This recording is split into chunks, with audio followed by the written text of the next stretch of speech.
breaks. Yeah. Okay, so, Dad, here we are, a room full of people.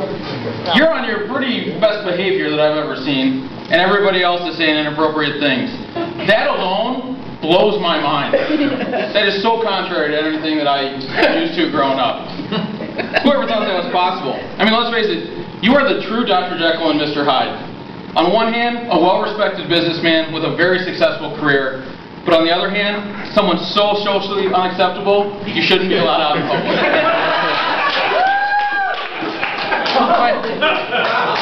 My dad seems to think that when you're at the grocery store, the shelves somehow make you invisible to other shoppers.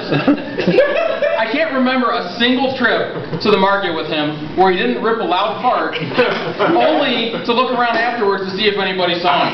Fart story. All right. I always wondered what his reaction would be if somebody did, but amazingly I never witnessed that happening. In honor of your 60th birthday, I put together a little highlight list, if you will, of your Mr. Hyde moments. Let's see. That's not good. Audibly farting in grocery stores, check. Yelling at old people to speed it up on the golf course, check. And remember, karma's a bitch. Telling embarrassing stories about yourself at family gatherings, check. Urinating in public, check. Urinating on yourself in public, check.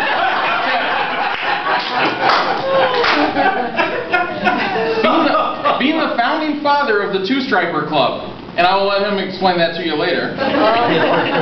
Having sex on a golf course, check. Whoa. Wait, Not bad. Party time. Not with yourself.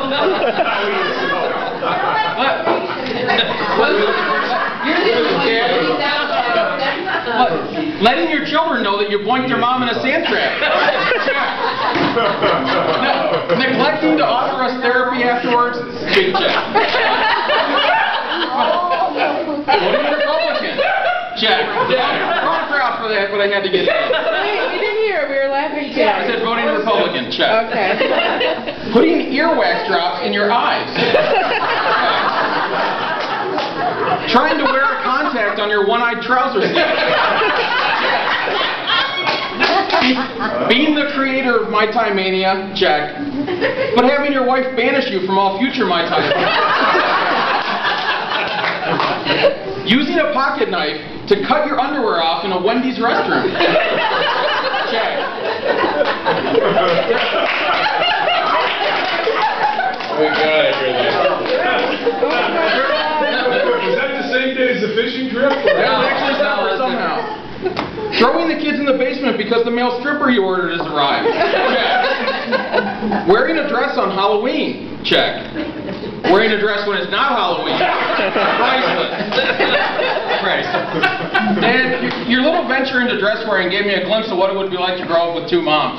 Honest to God, there were times that people would call and ask for Mrs. Blancett, and I didn't know who to give them to.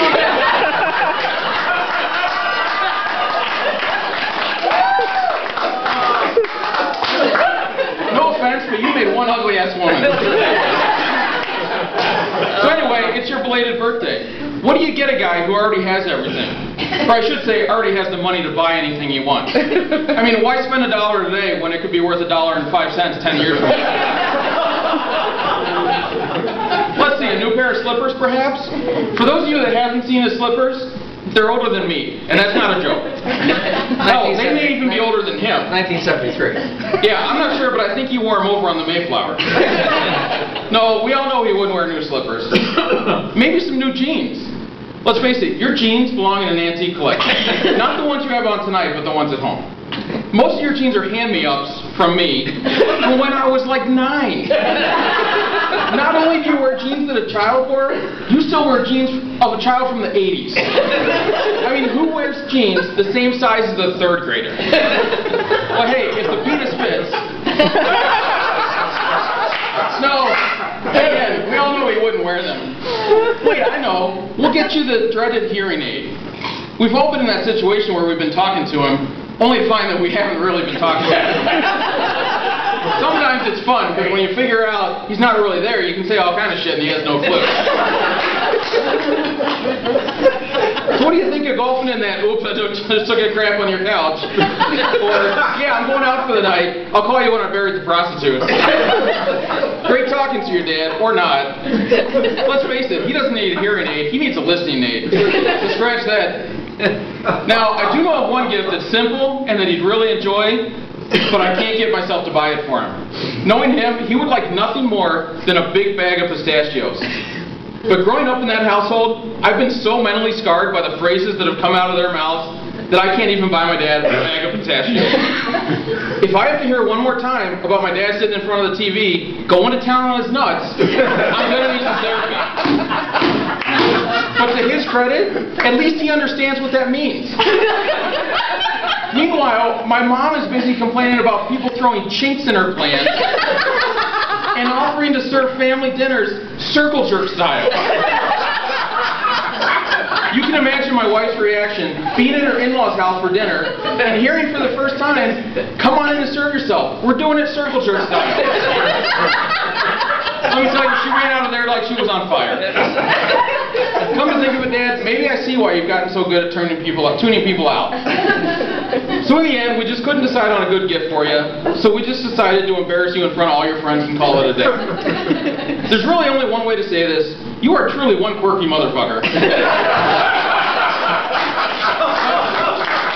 But we wouldn't want it any other way. We love you. We hope you enjoy your night, and hopefully you give us as much good material for the next 60 years as you did the first 60.